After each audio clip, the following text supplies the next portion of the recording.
यशोगाथा स्वामिनीची साड्यांच्या महाराणीची. स्वामिनी या आपल्या आवडत्या साड्यांच्या दालनाचा इतिहास सांगणारी मालिका जरूर पहा स्वामिनीच्या स्वामिनी सारीज पुणे या यूट्यूब चॅनलवर.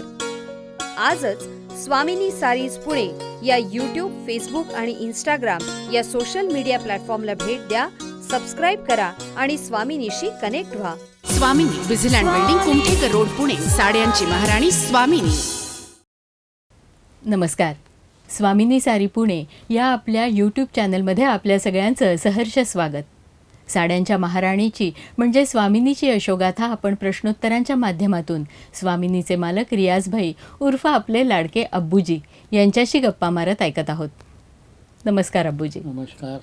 पैठणीची बाजारपेठ वाढत चालली. काय झालं की पैठणी लुप्त व्हायला लागली म्हणून माझ्या मनात हळहळ होती. बरोबर. का ह्याला एक असा आपण बॅकग्राऊंड देऊ की प्रत्येक घरात पैठणी हवे, हां, हे हिशोबाने माझा विचार चाललो होता आणि तसा होत पण चालला जे गिऱ्हाईक. आणि दुसरं काय होतं क 22 वर्ष लक्ष्मी रोडवर काम केल्यानंतर जे केपेबल कस्टमर होते, म्हणजे ज्यांची हे ताकद होती की ते पैठणी घेऊ शकतात हां, आणि आपल्या मनाचे समाधान करू शकतात का आपण पण खानदानी लोकांपैकी आहोत, बर. या हिशोबाने हं.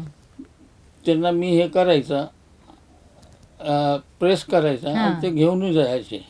आणि दुसरा असा होता जे केपेबल कस्टमर पुण्याचे होते, हां, जसं समजा तुम्ही एक आला बर. तर तुमच्याशी गप्पा मारता मारता विचारायचा तुम्ही कुठं राहता, काय करता, हां, काय नाही, तिथे लेडीज क्लब कुठं आहेत का, हां, कोणकोणते लेडीज क्लब आहे, पुण्यात कोणता मोठा लेडीज क्लब आहे, बर. हं? तर त्यांचे पत्ते वगैरे घेऊन मी त्यांना भेटायचा, हां. त्यांना बहीण बनवायचा, राखी घेऊन जायचा, राखी ते बांधून घ्यायचा. बर. या हिशोबाने पुण्यातले 9 ते 10 क्लबचे लेडीज मेंबर जे होते हां. त्यांना बहिणी करून टाकल्या मी. अरे वा. माझ्या घरी येणं जाणं म्हणजे मला- भावा बहिणीचं नातं निर्माणच झालं त्यात निर्माण असं. झालं. हां. आणि अब्बूजी, दुकानासाठी तुम्ही पहिल्यांदा साड्या ज्या खरेदी केल्यात त्या किती खरेदी केल्यात? ती सुरुवातीला माझ्याकडे भांडवल नव्हता. हां, माझ्याकडे 25,000 रुपये होते बर. आणि एक वडिलाचे जुने मित्र होते, ते त्यांची नोकरी सुटली होती, गरीब होता बिचारा, झोपड्यामध्ये राहायचा. तो नोकरी ते सोडलं तर त्याला त्याचा प्रायव्हेट फंड आणि ग्रॅच्युटी वगैरे मिळाली तर मला आणून दाखवलं का हे शेठ बघा, हे इतके पैसे आलेले आहे, आता हे मी काय करू.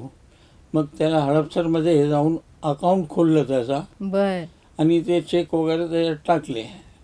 त्याच्यानंतर मी त्याला सांगितलं मला एक 20,000 रुपये देतो का तू, बर. 2% मी तुला पैसे देत जाईन. हां, तर ते म्हटलं ठीक आहे, चला माझ्याबरोबर बँकेत गेलो. तो 22,000 रुपये होते आणि वरती काय चिल्लर होते. तर म्हटलं हे 22,000 तुम्ही घेऊन जा हां, आणि मला 2% व्याज देत त्याला. बर. त्यांच्याकडून ते 22,000 घेतले आणि माझे 25,000 रुपये. असं करून मी ते पैठणी बनवायला दिली होती आंध्र प्रदेशमध्ये. बर. हां. आणि त्याचाही फोन होत होता का तयार माल झालेला आहे तुमचा, घेऊन जा. तर मी पहिल्यांदा यादगिरी स्टेशनला गेलो, हां, तिथून नारायणपेठला गेलो बसनी बर. आणि मग तिथून कोटाकोंडा हां, त्या गावात गेलो. बरं. त्याच्या घरी गेलो. हां, त्यांनी पैसे आणले का विचारलं. म्हटलं हो आणले. त्याच्याकडे साड्या जे तयार होते ते सर्व घेतले हां. आणि पुण्यात आलो. आणि मग तेवढ्या भांडवलातून तुम्हाला किती साड्या मिळाल्या? म्हणजे मला एकूण 11 साड्या मिळाले. हो हो, ते देत बर. होता जास्त, पण हां. मी म्हटलं नाही, माझ्याकडे आता इतके पैसे आहे, हां, हे इतके पैसे तू घे आणि इतके साड्या मला द्या. तर हां. 11 साड्या मी आणले होते. हां, 11 साड्या आणून घरात पलंगाचे खाली हां, ठेवून टाकलं. बर. आतापर्यंत कोणालाही माहीत नव्हतं घरचे लोकांना का मी नोकरी सोडली. हो, परंतु जे साड्या घरी आणल्यानंतर ते लोक असं चौकन्न झाले की हे काय चाललंय, मला काय आश्चर्य कळलं. वाटलं असेल सगळ्यांनाच काय हा. हो बरोबर तर आहे. मी सांगितलं की मी आता नोकरी सोडली आहे हा. आणि हे धंदा सुरू करणार आहे. बर तर माझी मंडळी म्हटली, तुम्ही काहीतरी वेगळं करता हो, अगदी छान दुकान आहे, हा. इतकं तुम्हाला मान आहे. बरोबर मी कधी दुकानात आली रिक्षावर, तो शेठ धावत येऊन रिक्षाचे पैसे द्यायचे. हा. किती मान आहे आपला, हम्म. तुम्ही सोडू नका. हम्म. म्हटलं आता सोडून दिली, आता प्रश्न संपला. आता हे धंदा बरोबर. करायचा माझा विचार आहे. बर बर हां. साड्यांच्या महाराणीचा स्वामिनीचा हा जीवन प्रवास, यशोगाथा स्वामिनीची साड्यांच्या महाराणीची या कार्यक्रमातून आपण असाच पुढे पाहणार आहोत. तसंच साखरपुड्याच्या साड्यांपासून ते लग्नाच्या बस्त्याच्या पारंपरिक नऊवारी पैठणी साड्यांच्या खरेदीसाठी महाराष्ट्रातील एकमेव 3 मजली प्रशस्त दालन स्वामिनीला नक्की भेट द्या. पुन्हा भेटूया पुढच्या भागात. नमस्कार. यशोगाथा स्वामिनीची साड्यांच्या महाराणीची. स्वामिनी या आपल्या आवडत्या साड्यांच्या दालनाचा इतिहास सांगणारी मालिका जरूर पहा स्वामिनीच्या स्वामिनी सारीज पुणे या यूट्यूब चॅनलवर.